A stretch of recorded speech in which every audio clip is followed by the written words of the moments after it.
ndani ya Jeshi la Polisi ni suala nyeti na la msingi. Kila mmoja kuanzia juu hadi askari mdogo anapaswa kuwa mfano wa kuigwa na askari mwenzake na jamii kwa ujumla. Hamtakuwa na nguvu ya kupambana na uhalifu pamoja na wahalifu iwapo mtapoteza sifa na haiba ya uadilifu miongoni mwenu. Tambueni kwamba ukosefu wa maadili, rushwa na ubadhirifu unadhoofisha sana mapambano dhidi ya uhalifu. Sababu hutakuwa na nguvu wewe mwenyewe ukiwa ni sehemu ya hao, hutakuwa na nguvu ya kuyashughulikia hayo mengine ya uhalifu ndani ya nchi. Hivyo kasimameni imara, mdhihirishe nidhamu, uadilifu na uzalendo wa kweli ili kupunguza malalamiko, kulinda taswira njema ya jeshi letu la polisi na kujenga imani kwa wananchi. Lakini jambo la pili, hamuwezi kufikia lengo kuu la kulinda raia na mali zao mkifanya kazi peke yenu. Hivyo ili kuleta ufanisi zaidi katika utekelezaji wa majukumu yenu hasa ya kioperesheni, ni lazima kuendeleza uhusiano baina yenu jeshi la polisi na jamii, lakini vile vile vyombo vingine vya dola. Aidha, kwa kuwa kuna matishio mengi ambayo kiasili huvuka mipaka ya kimataifa, hatuna budi pia kuimarisha ushirikiano na vyombo vya dola vya nje au nje ya mipaka ya nchi yetu, hususan katika nchi jirani. Kwa hiyo nendeni kalisimamieni hilo, na hili sina shaka kipindi hiki limefanyika vizuri kwa sababu IGP wetu ni mwenyekiti wa ile jumuiya ya majeshi ya polisi ya nchi za SADC. Kwa hiyo na hakika amelifanyia kazi vizuri ili la ushirikiano na vyombo vya nje, na hongera sana IGP. La tatu, endeleeni kuimarisha mafunzo mbalimbali kazini, yakiwemo mafunzo ya utayari ili kuwajengea askari weledi na uwezo wa kukabiliana na changamoto za uhalifu na wahalifu wakati wowote na pahali popote. Kwa upande wa mafunzo kazini, hakikisheni mafunzo yanaendana na wakati tulionao ili tuweze kuibua mbinu zitakazoweza kutekelezeka au kutekeleza majukumu mbalimbali ya kiusalama katika zama za sasa. Zama za sasa kuna uhalifu wa kuvuka mipaka, kuna uhalifu wa kidigitali, kuna uhalifu wa mambo mbalimbali. Jinsi dunia inavyoendelea na uhalifu nao unabadilika, unaendelea katika mtindo huo huo. Kwa hiyo mafunzo yetu yazingatie hayo. Tuwatayarishe wawe askari wa kisasa watakaoweza kupambana na uhalifu uliopo. Jambo la nne, nimekuwa nikishuhudia jeshi la polisi linavyounganisha mifumo yake na mifumo mingine ya serikali katika mitandao ili kusomana na kuweza kufanya kazi kwa pamoja. Kama mfumo wa usimamizi wa utendaji barabarani, Integrated Road Traffic Information System, lakini pia mfumo wa usimamizi mashauri ya jinai na mfumo wa taarifa za mali zilizopotea. Hii mifumo mitatu imeunganishwa vizuri sana, lakini kuna haja sasa ya kuendelea kuunganisha mifumo yetu, hasa kwa upande wa kuendesha kesi kule, mifumo isomane vizuri na tuweze kusimamia vizuri. Pamoja na kutoa msukumo huo nilioutoa, napongeza management ya jeshi la polisi kwa kusimamia maboresho ya jeshi lake kwa kuongeza matumizi ya teknolojia ya habari na mawasiliano, yani TEHAMA, katika utekelezaji wa shughuli zake. Nami niongeze sauti yangu, jambo hili lifanywe kwa kasi na lifanywe kwa uhakika. Huko nyuma fedha nyingi zimetumika kuweka mifumo, lakini mifumo mingi ilikuwa nusu haikukamilika na mengine haikufanya kazi kabisa.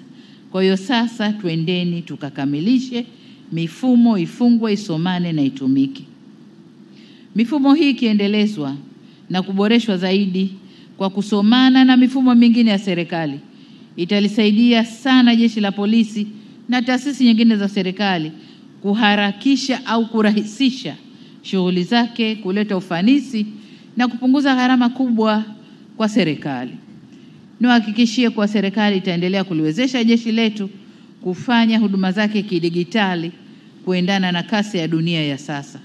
Hivyo niwatake muendelee kusimamia uboreshaji wa mifumo ili utoaji huduma kwa wananchi uwe bora zaidi.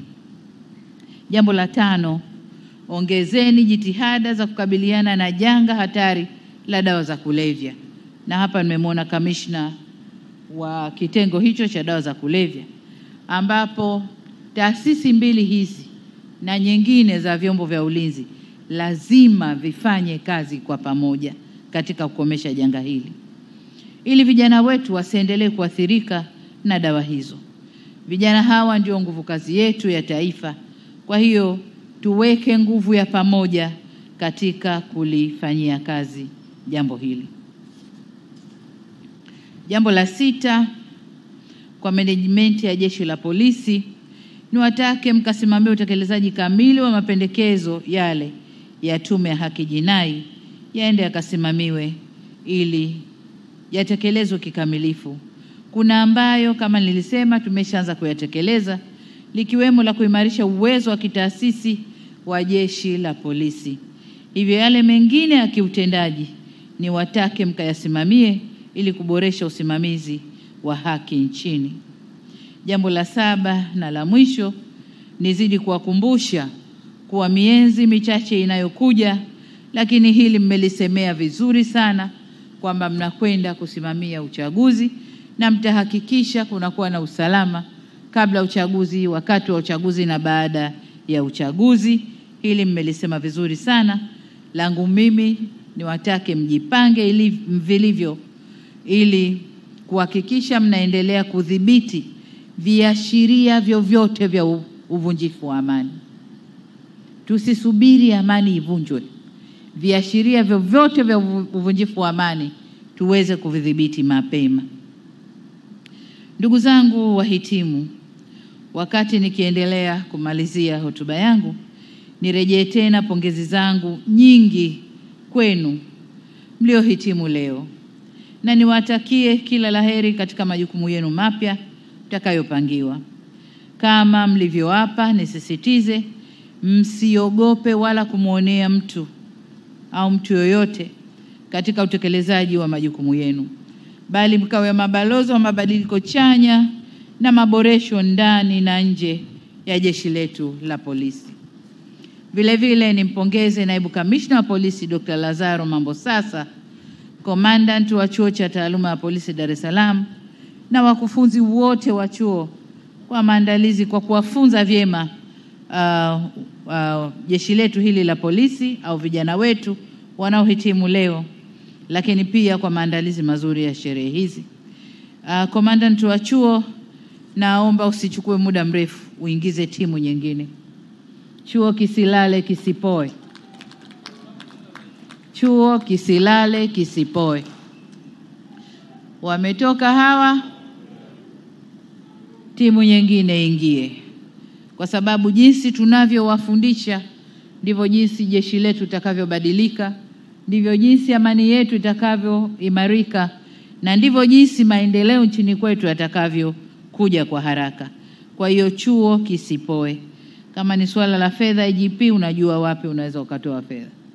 Kwa hiyo chuo kisipoe. Lakini kupongeze kwa kazi kubwa ambayo mnaifanya. Lakini pia tulizungumza kule ndani kuhusu uhamishwaji wa chuo na ujenzi wa chuo kipya. Serikali iko pamoja nawe, tutalisimamia pamoja na IGP kuhakikisha chuo kipya kinajengwa kwa kasi, kwa haraka, ili tupishe eneo hili kwa kazi nyingine. Kwa hiyo tunalichukua, tutalifanyia kazi. Na baada ya kusema hayo, sasa ninayo heshima ya kutamka kuwa mafunzo ya kozi ya uafisa na wakaguzi wasaidizi namba 1 ya mwaka 2024-2025 sasa mafunzo yamefungwa rasmi.